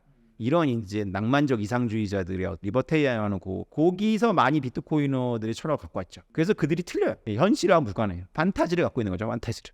ETF를 승인하는 미국의 행보를 보면 비트코인을 달러로 품을 수 있을까요? 있어요. 그럴 수 있어요. 그러려고 지금 하는 것 같아요. 무엇보다 이제 그렇게 과도한 어떤 그런 비전을 갖고 적극적으로 한다라고도 볼 수 있는데 단기적으로는 방어예요. 뭐냐면 비트코인을 자꾸 음지에 놔두면 너무 자금 세탁이나 이런 지하 경제에 너무 도움이 돼요.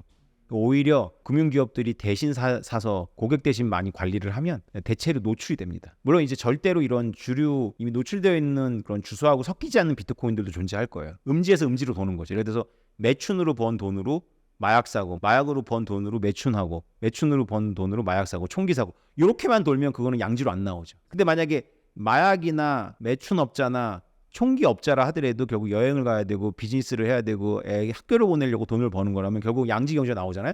그럼 그 양지 지갑하고 만나요. 문제는 뭐냐면 양지 지갑을 많이 갖고 있어야 돼요. 양지 지갑을 많이 갖고 있어야 이 지하 경제에 노출이 되는 거고 비트코인을 한번 묻혀가면 노출이 된다는 특징이 있어요. 그래서 빨리 수용을 해야 되는 거죠. 지금까지는 이제 대부분이 음지예요. 왜냐하면 정부가 인정 안 했으니까 대부분 음지에서 돌고 있다는 거죠. 그게 꼭 뭐 매춘이나 마약이나 총기가 무관하돼도 음지에 돌고 있으니까 가뜩이나 매춘, 마약, 총기를 다뤄서 번 돈을 양자시키고 싶은 사람들한테 비트코인이 막 대박인 거죠. 자금 세탁이라는 건 뭐냐면 내가 정상적으로 본 돈을 지하로 은닉하는 기술이 아니고요. 그건 부차적이고 부정적이거나 지하에서 뇌물로 받거나 뭐 이런 금지된 일을 해가지고 번 돈을 양자시키는 기술이에요. 미국이 비트코인을 양성화하려는 모습을 보이는데 브레튼 우주 시스템을 비트코인으로 갈 수 있지 않을까요? 그건 이제 우리의 바람인데요. 미국의 내부 정치가 심각하게 돌아갑니다. 미국이 지쳤어요, 일단. 미국이 사실은 좋았던 미국의 하이라고 하는 게 이제 1990년대부터 2010년대까지거든요. 미국이 큰 나라하고는 안 싸웠어요. 테러하고는 전쟁을 했지만. 그래서 이제 냉전을 끝내고 성공 모드에 이렇게 취해갖고 미국이 이제 오지랖 넓게 관여하고 개입하고 막 군대 보내서 미국 청년들도 희생시키고 했는데 성과가 없어요. 그래서 미국에서 그거에 대한 부작용이 굉장히 반작용이 큰 거죠. 그래서 우리가 월남전 때 미국이 대였거든요. 그래서 지금의 민주당 핵심들이 그 월남전에 반전 데모했던 사람들이 주축이에요. 그러나 그들도 이제 현실을 알아가면서 미국이 건강하게 힘을 투자한다는 쪽으로 바뀌었지만 어쨌건 뭐 우리가 뭐 알고 있는 비틀즈나 이런 것들을 만든 게 그 반전 모드였거든요. 그 반전 모드랑 그 이상주의지만 그게 지금 또 재현되고 있어요. 미국이 왜 가서 전쟁하냐? 왜 우리 청년들이 가냐? 물론 이 목소리를 내는 게 옛날에 히피들처럼 막 음악하고 막 이렇게 마약하고 이런 낭만주의자들이 아니라 지금 미국 러스트벨트에 있는 백인 중년 이상의 할아버지들, 배불뚝이 할아버지들이라는데 이제 차이가 있는 거죠. 그들의 목적은 뭐냐면 그들의 주창하는 거 뭐냐? 우리가 소외됐다는 거예요. 실제로 이제 미국이 전 세계를 경영하는 자유롭게 중국하고도 파트너십을 맺었으니까 방해받지 않고 전 세계를 이제 경영하던 지난 20-30년 동안 실제로 미국의 이제 산업 노동자들이 많이 소외를 당했어요. 그들의 실질 임금은 안 올랐고 일부 일자리는 줄어들었고 그러나 미국의 소득은 계속 끊임없이 올랐거든요. 누가 갖고 갔냐? 교육받고 변호사, 은행가, 예술가 뭐 이런 사람들이 막 잔뜩 갖고 간 거예요. 그러니까 뭐 다 우리가 그런 창조적이거나 전문적인 재능을 갖지 않잖아요. 원래 백성의 근간은 백성이란 말 좀 전근대적인 말이지만 백성의 근간은 그렇게 교육받지 않고 또 그렇다고 그렇게 부도덕하지도 않고 그냥 그 적당한 일을 맡겨주면 그거 하고 주말에 가족들하고 외식하고 좀 놀고 요 정도의 삶을 좀 유지시켜주면 이게 이 싸움관 개념이거든요. 중국의 이상인. 중국의 이상은 뭐냐면 대부분은 그렇게 똑똑하게 만들 필요 없다는 거지. 국민 대다수는 이렇게 만들고 엘리트가 이끌면 되는데 민주주의라고 이게 다르진 않아요. 노골적으로 이렇게 말을 못하지. 이들을 이렇게 보호해줘야 되는데 미국이 지난 20-30년 동안 이걸 못한 거예요. 겉으로는 막 발전하고 뛰어난 사람들이 뛰어난 기회를 얻은 건 맞는데 평범한 사람들은 계속 소외가 당한 거예요. 그들이 이제 결집한 놀랍게도 억만장자가 그들을 결집했는데 트럼프 할배가 이제 그들을 결집해서 트럼피즘이라는 걸 만들어내서 지금 미국이 다시 내전 상태죠. 보시면 아시겠지만 놔두면 트럼프가 되니까 미국 엘리트들은 이거를 어떻게 해서든지 제거하려고 전직 대통령을 막 온갖 뭐 추문 그게 사실이건 아니건 막 미국에서 보기 힘든 거잖아. 우리가 제3세계 정치에서나 보는 거 아니에요? 전직 대통령을 막 기소하고 막 지금 현직 대통령하고도 라이벌인데 그러면 만약에 트럼프가 되면 바이든 가족이 무사할까? 그렇죠. 미국에서는 주로 보기 어려운 거잖아요. 조지 프리드만이 국제정치학자가 사실상 시빌어라는 단어는 안 썼지만 사실 지금 10년째 미국은 내전 상태다. 큰 변화를 앞두고 지금 홍역을 치르고 있는 거죠. 그 변화의 결론은 뭐냐? 미국은 제국주의를 선택하지 않을 거다라고 암시를 해요. 그게 뭐냐면 관료들이 질 거다. 미국의 중산층 이하 서민들한테. 미국은 다시 덩치 큰 스위스. 미국의 이상입니다. 덩치 큰 스위스가. 미국은 원래 건국 이념 자체가 이상 자체가 언덕 위의 집이에요. 그래서 세계의 모델이 되는 거를 꿈꾸지 세계를 경영하는 걸 꿈꾸지 않아요. 그럼 미국은 그동안 왜 경영을 해온 걸까요? 그러니까 그거를 이제 우리가 철이 없어가지고 세상을 볼 때 사실은 자기 아버지 엄마를 해석해야 돼요. 우리가 사실 다 길 막고 물어보면 아버지 엄마가 이상적인 아버지 엄마인 사람들은 극히 드물어요. 우리가 생각하는 건 평범한 가정은 진짜 없거든요. 다 사연이 있어요. 그러니까 그럼에도 불구하고 엄마 아빠잖아요. 그죠? 물론 그 편차는 있지만 그러니까 우리가 살부의 기질을 갖고 있어요. 살부의 기질. 그러니까 파운딩 파더라는 개념 자체가 없는 나라가 대한민국이거든요. 그렇지. 대한민국 누가 세운 거예요? 그리고 그 누가 세운 그 집단을 우리가 존경하나요? 아니 뭐 일부는 그럴 수 있지만 제도적으로 말하지 못하잖아요. 그죠? 이게 참 이상한 현상인데 대한민국을 누리면서 대한민국을 안 좋아해요. 골 때리는데 그거와 비슷한 것 같아요. 그러니까 뭐냐면 그러면 우리가 미국이 완벽해야지만 그러면 좋아할 거냐? 완벽한 게 어디 있어요? 그럼 미국은 완벽한 건 당연히 거리가 멀죠. 그럼 미국은 그 지난 80년 동안 세계를 지옥으로 끌고 간 거냐? 비교 대상이 있어야 되겠죠. 19세기 영국 제국주의하고 비교해야 되고 그리고 더 가까운 비교는 1, 2차 세계대전이나 혼란하고 비교해봐야 돼요. 유럽은 되게 잘 살았었어요. 19세기까지. 그런데 그 유럽의 할머니, 할아버지가 이루었던 부를 회복하는데 손자가 회복을 못하고 증손자 때 회복을 해요. 1차 세계 때 미국이 유럽 망했습니다. 그래서 1960년대에 가서야 19세기 말에 수준을 회복해요. 유럽이 쫄딱 망한 게 1, 2차 세계대전이거든요. 1차 세계대전 왜 일어났냐고 딱 물어보면 답은 하나입니다. 미국이 불개입해서 일어났어요. 미국이 만약에 적극적으로 지금처럼 나서가지고 독일을 억제하고 이게 심판자 노릇을 했으면 1차 세계대전 안 일어납니다. 그리고 적어도 1차 세계대전이 일어날 수 있지만 히틀러는 등장하지 않죠. 미국이 1차 세계대전을 끝내고 미국이 들어가기 전까지는 엄청난 소모전이었잖아요. 그러다 미국이 개입해서 얼마 있다 끝냈거든요. 그럼 미국 계속 남아서 유럽을 평정해야 되는데 미국은 다시 스위스 해가지고 1차 대전 개입하게 했던 사람들 청문회 불러가지고 모욕하고 이 자식들 돈 받으려고 했다. 그래서 막 모욕을 엄청나게 줬어요. 그래서 막 법을 막 강력한 법. 절대 미국은 중립국이다. 그래서 뭐 무기 대여 안 한다. 막 이런 법을 만들어서 2차 세계대전이 벌어졌는데 루즈벨트가 때문에 애를 먹어요. 참전을 못할 뿐만 아니라 영국한테 무기도 못 주는 거예요. 그래가지고 양당을 다 설득해갖고 무기 대여법을 만들어가지고 부랴부랴 처치를 지원했거든요. 만약에 1930년대 대공황 때 미국이 전 세계를 불러 모아갖고 우리가 무역이 축소되는 건 좋지 않다. 보호무역 조제 하지 말고 무역하고 너희들이 원자 접근하게 내가 해줄게. 일본 너 제국주의 하지 마. 너 석유 얼마든지 쓰게 해줄게. 이렇게 했다면 일본도 제국주의가 완화됐고 독일도 그렇게 안 가죠. 각자 도생으로 놔뒀기 때문에 자기의 삶의 터전을 만들어야 되니까 한 나라가 잘 살려면 원자재 공급처도 있어야 되고 소비처도 있어야 돼요. 그러니까 그거를 다 군사력으로 먹겠다는 개념이 바로 2차 세계전. 그러니까 일본도 그 동남아 석유 루트에 이렇게 집착을 했던 거예요. 그러니까 미국이 깨달은 거죠. 아, 우리가 안 나설 수가 없구나. 그리고 우리가 나서서 그럼 뭘 해줄까? 싸우지 마. 원자재 얼마든지 접근하게 해줄게. 그 다음에 소비처 우리가 대줄게. 싸우지 마. 이렇게 회유를 한 거죠. 그리고 그게 80년 온 건데 미국이 병들었어요. 안으로. 그래서 아마 지난 80년 동안 미국 제국주의가 나쁜 짓 했다라고 이렇게 떠드는 분들은 자기 아빠 엄마가 해결이 안 된 분들이고 아빠 엄마가 했겠죠. 뭐 수정도 했겠죠. 그러나 그게 다는 아니잖아요. 기본적으로 삶의 터를 만들어 줬을 텐데 대부분은 그거는 이제 남들 다 하는 거니까 기본이라고 생각하는 거지. 근데 우리가 그걸 언제 깨닫냐면 그게 없을 때 혹은 내가 내 자식한테 그걸 제공해야 될 때 인정 못 받으지만 내가 희생해야 되잖아요. 그죠? 그때 우리가 깨닫죠. 미국이 아빠라는 얘기는 절대 아니니까 오해하지 마시고 이제 미국이 유라시아 철수하는 시대 때 우리가 드디어 미국의 제국주의의 진가를 평가할 수 있겠죠. 지금 우리가 몰라요. 왜냐하면 나쁜 것만 눈에 보이고 막상 미국이 제공했던 서비스는 눈에 안 보였던 거죠. 이제 석유가 3배가 되고 당장 식량난이 옵니다. 식량난. 지금 이 도시화되어 있는 유라시아 도시화되어 있는 식량 자급자족이 안 됩니다. 미국의 패권이 무너진 세상이 온다면 대한민국에는 어떤 일들이 벌어질까요? 그 전에 이제 징후가 있죠. 그 전에 징후가 이제 일단 우리 앞에 눈앞에 온 게 이번 대선에서 트럼프가 되는 겁니다. 트럼프가 되면 우리나라한테 뭘 요구하냐면 2가지를 요구할 거예요. 하나가 뭐냐면 바이든 때는 리쇼어링을 요구했거든요. 반도체 미국으로 갖고 와 이걸 요구했어요. 이게 어쩌면 더 골 때리는 건데 관세와 무역 적자 해소라는 건 당연한 거고 방위비를 엄청 뒤집어 씌우는데 방위비 부담이 핵심이 아니에요. 거기에 다 우리가 이제 개념 없는 이제 지식인들과 언론인들이 거기에 몰두해서 국민을 몰아갈 텐데 방위비는 중요한 이슈가 아닙니다. 중요한 이슈는 대한민국에 있는 미군의 성격이에요.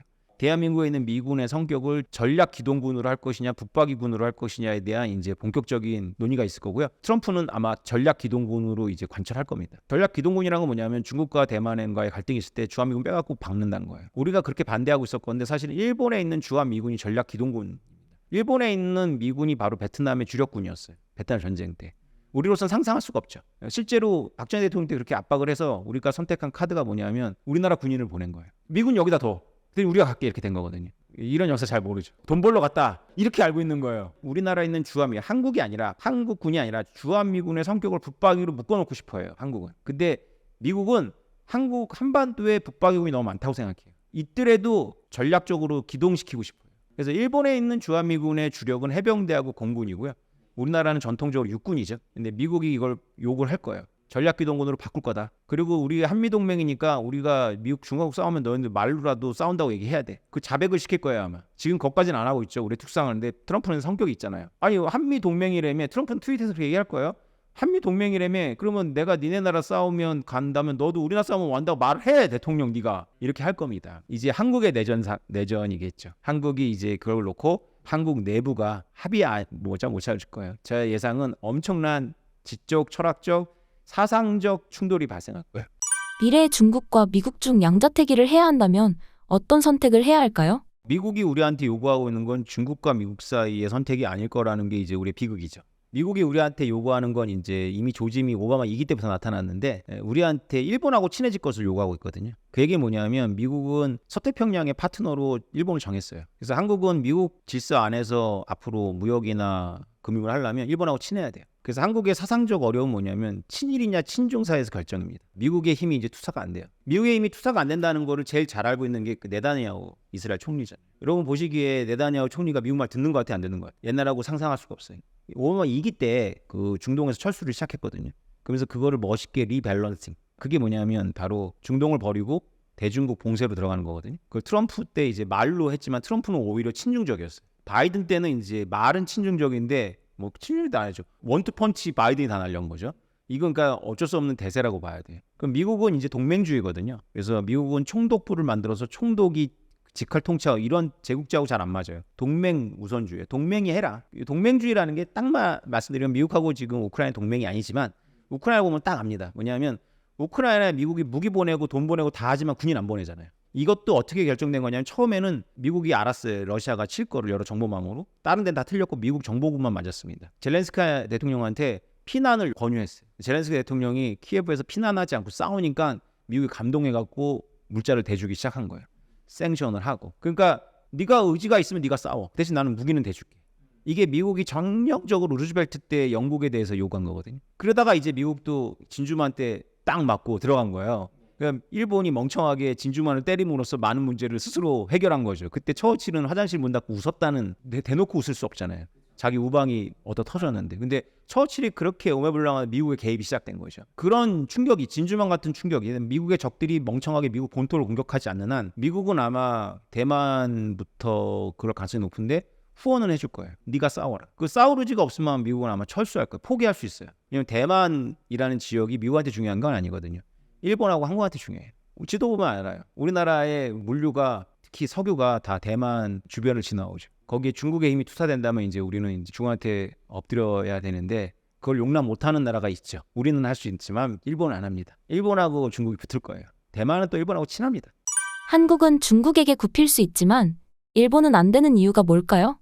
일본은 그 역사적으로 그런 적이 없고, 그러니까 따박따박 중국이 황제면 저기는 천자였고, 외교 문서부터 시작해갖고, 그리고 실제로 해군력은 일본이 압도적이기 때문에 중국이 넘사벽이죠. 사실 주한미군의 강력한 그 존재 의의가 우리의 생각하고는 많이 다릅니다. 주한미군이 북한을 억제하는 것이 아니라 사실은 한국과 일본을 억제했던 거죠. 연평해전 같은데 한국이 막 혼내줄 수 있잖아요. 그걸 막은 게 주한미군일 거라는 생각 안 하세요? 그걸 중국이 알아요. 그래서 중국이 주한미군의 철수를 반대했고요. 주은내가. 그 다음에 얼마 전에는 김정은도 주한미군의 존재를 인정했잖아요. 주한미군이 있으니까 일본하고 한국이 억제되는 거예요. 근데 만약에 주한미군, 주일미군이 철수하면 어떻게 될까요? 피터 자연이 썼어요. 일본이 그냥 다 왕초해요. 원거리 해군 작전이라는 건 안 해본 사람은 못하는 겁니다. 항공모함 있다고 되는 거 아니에요. 물류나 이런 게 다, 그러니까 원거리 해상 작전이라는 게 멀리 가는 것만이 아니라 그 군인들이 그 흔들리는 배, 땅하고 다르잖아요. 흔들리는 배 위에서 내리지 않고 3, 4개월 있어야 돼요. 그렇게 훈련받은 사람들이 중국이나 한국에는 별로 없어요. 일본은 굉장히 열도가 길거든요. 지금도 계속 순환합니다. 육지에 닿지 않고. 그 일부러 그러는 거예요. 그런 역량을 키워내는 거죠. 그럼 그거를 이렇게 일본 지도를 이게 왜곡되지 않은 걸 보면 유럽 종단하는 것만큼 깁니다. 그 힘으로 이제 쭉 가면 인도 차이나 반도까지 가요. 해군력이. 일본 엿돌 자체가 굉장히 길거든요. 홋카이도부터 저기 그 오키나와까지 긴, 그걸 순항 지금 순찰하거든요. 일본 자위대가. 일부러 안 내린대요. 다 배에서 공급받고. 우리나라도 하는데 우리나라는 멀리 가는 원양 해군이 뭐 광개토대왕 하면도 있지만, 그러니까 좁잖아요. 작은 배 때. 우리나라 태평양에 안 닿아 있어. 잘 모르지만 한국해 안에 있단 말이죠. 저는 한국해라고 저만 부릅니다. 동해하고 서해하고 남해를 합쳐서 한국해다 이렇게 부르는데 니은자로 막혀 있어요. 일본은 대양이 있죠. 대양이 없다는 건 쯔나미만 보면 알죠. 쯔나미는 대양에 면해야지만 오죠. 일본은 쯔나미가 있고 우리는 쯔나미가 거의 없죠. 그러니까 중국도 대양이 없어요. 중국도 이게 막혀 있거든요. 대만은 대양이 있죠. 그래서 대만을 중국이 먹는다. 그러면 중국 입장에서는 넓은 바다로 쭉 나가는 거예요. 그래서 미국의 괌이나 뭐 이런 거에도 위협이 되지만 미국도 뭐, 근데 미국의 대전략이 만약에 서태평양을 떠나는 거라면 대만은 미국한테 이슈가 아니죠. 일본에게는 이슈죠. 근데 뭐 지금 말씀드리는 거는 큰 장기판에서 이게 구상인 거고, 이게 뭐 당장 내일 뭐 내년 이런 건 아니고, 우리가 이제 트럼프가 주장하는 거를 있는 그대로 볼 때 우리한테 어떤 압박이 오겠다 이런 걸 예상할 수가 있죠. 그래서 미국의 시종일관, 미국은 우리 한국과 일본 간의 갈등, 독도 같은 거 갈등일 때 철저한 중립이었거든요. 기류 바뀌었어요. 일본 편이에요 이제. 노조 말은 안 하지만. 비트코인 그리고 달러의 지정학을 읽으면 말씀해주신 지정학적 질서의 변화와 비트코인이 개인의 생존의 키가 될 수 있는 걸 알 수 있을까요? 우리나라에서 비극적인 일이 발생하지 않는 게 가장 좋고요. 또 대만이나 가까운 곳에서도 그런 일이 벌어지지 않는 것이 물론 중요합니다. 그런데 지금의 질서가 어떤 형태로건 간에 변화되는 건 분명하고요. 가장 비현실적인 것은 지금의 질서가 계속되는 겁니다. 지금의 질서는 되게 인위적이고요. 에너지가 많이 들어가고 그 에너지를 거의 일방이 내고 있었는데 그걸 낼 의지도 에너지도 없는 상태가 됐어요. 그래서 우리가 준비를 해야 되는데 비트코인이 그 준비 중에 하나죠. 왜냐하면 개인들에게는 혼란한 세계에서 몇 부에서 말씀드린 것 같은데 세계를 연결해주는 그런 끈이 될 수 있거든요. 내가 외국인하고 이제 거래를 할 때 당장 이제 금융망을 타고 가지 않는 비트코인을 이용하면 국가들의 방해에도 불구하고 뭔가를 할 수가 있는 거예요. 꼭 국가의 방해를 해서 우리나라의 어떤 직구 반대 이런 거를 반대해서 뭘 하겠다는 생각이 아니라 그 나라가 문제일 수 있어요. 그 나라가 독재 국가거나 나라가 개판일 수 있거든. 그런 나라한테 돈 줘봐야 그 생산자한테 돈이 안 가요. 아주 할인이 돼서 가죠. 그때 비트코인을 직접 보내서 이렇게 뭔가 거래를 할 수 있죠. 이제 문제는 뭐냐면 그게 디지털 거래라면 그냥 그 자체로 거래가 완성이 되는데 뭔가 배에다가 싣고 오는 거라면 또 그 배를 누가 시킬 거냐의 문제가 있는 거죠. 해상 보험료가 엄청 오르는 거죠. 해상 보험료가 막 치솟을 겁니다. 비트코인 그리고 달러의 지정학을 통해 개인도 세상의 흐름과 미래의 변화에 감을 잡을 수 있을까요? 그렇죠. 비트코인 그리고 달러의 지정학은 여러 계층에 있는 분들한테 제가 소감을 들었는데 일단 그쪽 분야를 공부하는 분들한테는 정말 잘 요약했다.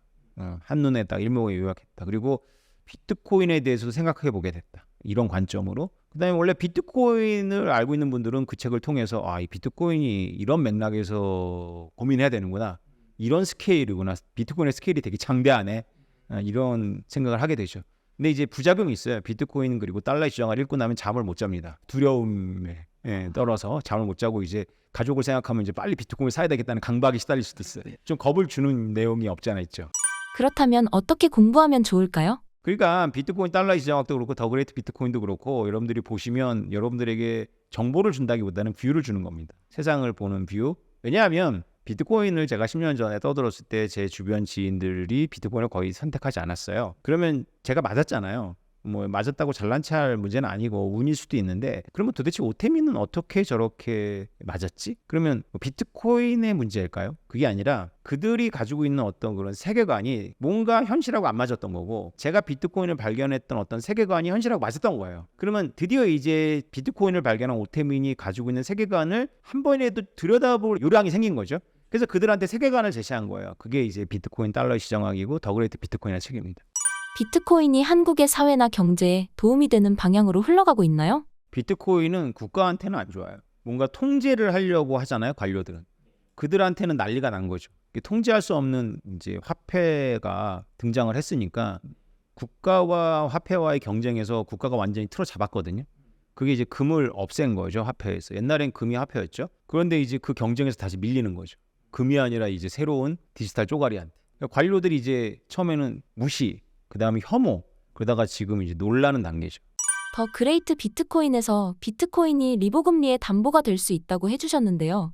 현재 어떤 상황인가요?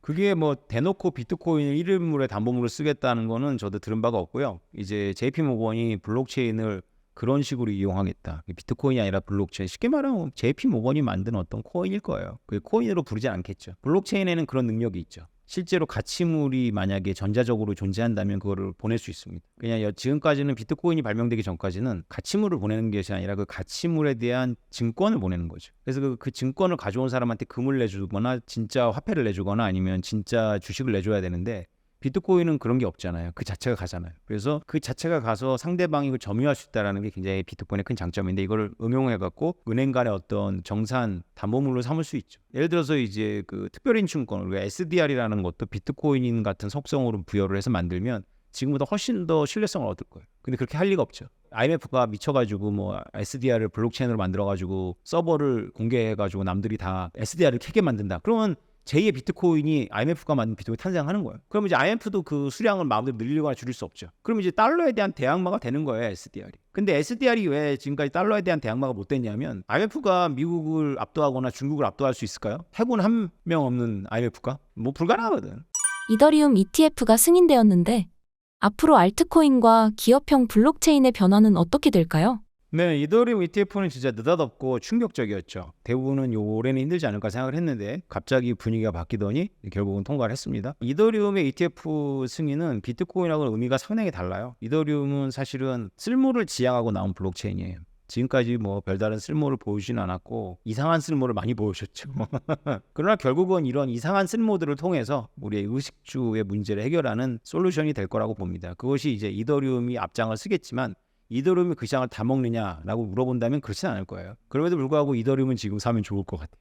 왜냐하면 이제 시작인 거고 이더리움이 이제 막 비트코인이 이긴다 뭐 이런 얘기가 다시 나올 거고 비트코인을 기준으로 놓으면 아직 갈 길이 먼 거죠. 그러니까 뭐 지금 10배 이상 차이 나잖아요. 비트코인도 갈 길이 멀지만 이더리움은 더 멀다 뭐 이렇게 생각해서 이더리움 막 산다 말리지 않을 것 같아요. 좋다. 그러나 비트코인처럼 사놓고 영구적으로 묻어둘 만하냐 는 아닐 것 같아요. 왜냐하면 비트코인에는 특별한 도전자가 보이지 않는데 이더리움에는 말씀하신 대로 솔라나나 뭐 에이다나 뭐 도전자가 보이거든요. 그건 숙명적일 수밖에 없는 게 비트코인은 우리가 최고의 기술이라고 해서 나온 게 아니에요. 그러니까 비트코인을 대체하는 어떤 것이 이것은 비트코인이 더 좋은 기술이야 라고 해서 대체할 수 없다는 뜻이에요. 그러니까 힘들다는 뜻이죠. 근데 이더리움은 블록체인 2.0이야. 그래서 비트코인이 더 나은 기술 이렇게 주장했기 때문에 태생적으로 자기 도전자를 끌어모아게 되어 있어요. 우리는 블록체인 3.0, 4.0 이러는 거죠.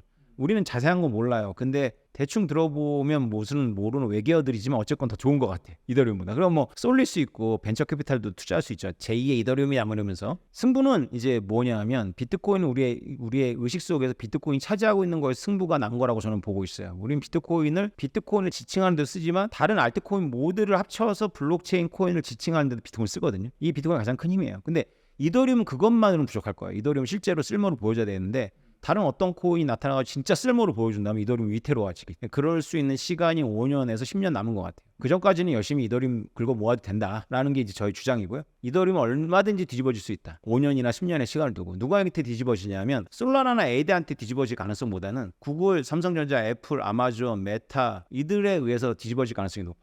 그들이 나설 거예요 이제. 진행하고 계신 비트모빅 프로젝트에 대해 설명해 주세요. 제 입장에서는 이제 진행한다기보다는 저는 끝났죠. 왜냐하면 저는 이제 비트코인을 발견하고 나서 1년 정도 고민을 하다가 이 비트코인 현상이 너무 재밌고 이거 재현이 가능하다. 이건 뭐 신화도 기적도 아니다. 이거는 과학적인 현상이었고 어떤 특별한 조건으로 설계하면 재현할 수 있다. 그래서 이제 그걸 주장해서 그걸 재현하는데 돈이 들어가니 기업한테 투자를 받고 기업 보고 이제 그 코인을 다 줄 테니까 니네들이 그걸 써라 이런 제안을 이제 하고 다니는데 기업은 이해를 못해서 일반 대중을 대상으로 이제 본격적으로 이제 2022년 9월부터 시작을 해갔고요. 2023년에는 이제 가시적으로 이제 특정 장소, 한국에서는 관악산, 계룡산, 제주도 한라산, 미국의 LA, 그다음에 호주의 몽트비라는 곳에 불러서 코인을 줬고요. 그래서 그 코인이 지금 뭐 무럭무럭 성장하고 있습니다. 1년 동안 막 500배 이상 성장한 것 같고요. 지금은 이제 너무 성장하다 보니까 이제 공격을 받고 있어요. 그래서 이제 사기다, 스캠이다 이런 공격하에서 언론과 이 금융감독 기관으로부터 이제 견제를 받을 거로 생각하고요. 앞으로의 이제 발전 추이는 이제 하나씩 이제 새로운 현상이었으니까 어떤 거 되고 어떤 거 안 된다 이렇게 시정되면서 조율되면서 또 밸런스를 찾아가겠죠. 그 사이에 이제 많은 변화가 있었고 JTBC 한양대가 이제 이 생태계에 들어왔고 이제 조만간 이제 한국의 대형 유통업체가 들어올 거라고 예상하고 있어요. 왜냐하면 이들의 각각의 특징이 뭐냐면 다 디지털 대전하는 시대에 미디어 기업, 대학, 유통기업이 전부 지금 적응을 못하고 있어요. 굉장히 위기입니다 지금. 미디어도 지금 옛날 미디어 환경하고 다르기 때문에 광고 가지고 돈 못 벌어요. 그들에게 이제 블록체인하고 결합해서 뭔가 새로운 자산을 창출할 수 있다라는 걸 설득을 했고 대학도 이제 코로나를 겪으면서 우리가 뭐 코로나 시대에도 원격으로 했는데 그 화려한 캠퍼스 그 비싼 등록금 왜 내야 되냐. 대학 등록금이 몇 년째 동결이라서 대학은 돈이 없는데 그러다가 대학이 병원 사태 때문에 대학 병원들이 그래도 돈을 벌어줬는데 타격을 입어갖고 이 적자예요 지금. 그래가지고 대학이 위기거든요. 그리고 유통기업 이 알리템을 비롯해서 중국 또 쿠팡도 한국 기업 아니잖아요. 이런 저가 공세에 뭐 완전 난리가 난 거예요. 우리나라 뭐 롯데, 신세계 뭐 다 난리가 났는데 이들을 이제 우리 비트무빅이 파트너 삼아가지고 디지털 대전환을 돕고 적자에서 흑자로 바꿀 수 있다.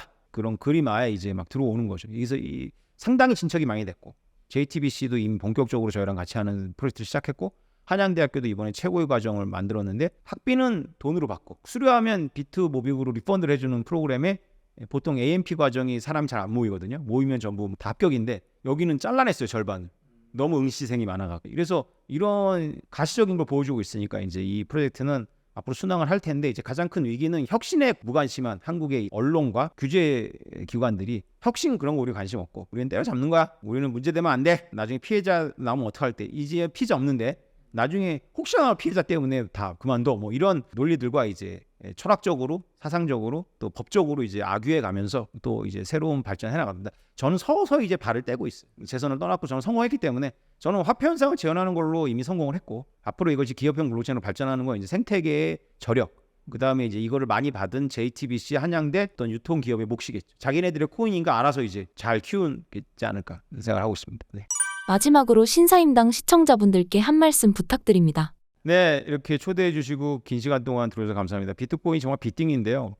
여러분들 많이 늦었지만 그래도 여러분들은 10년 후에 고민하시는 분들에 비해서는 아주 빠르지 않을까요? 그래서 지금 이미 좀 충격을 받으셨다면 본격적으로 공부하시고 공부하다 보면 이제 비트코인을 확신하게 되고 갖게 되고 지킬 수 있습니다. 여러분 모두 성공 투자하시기 바라겠습니다. 감사합니다.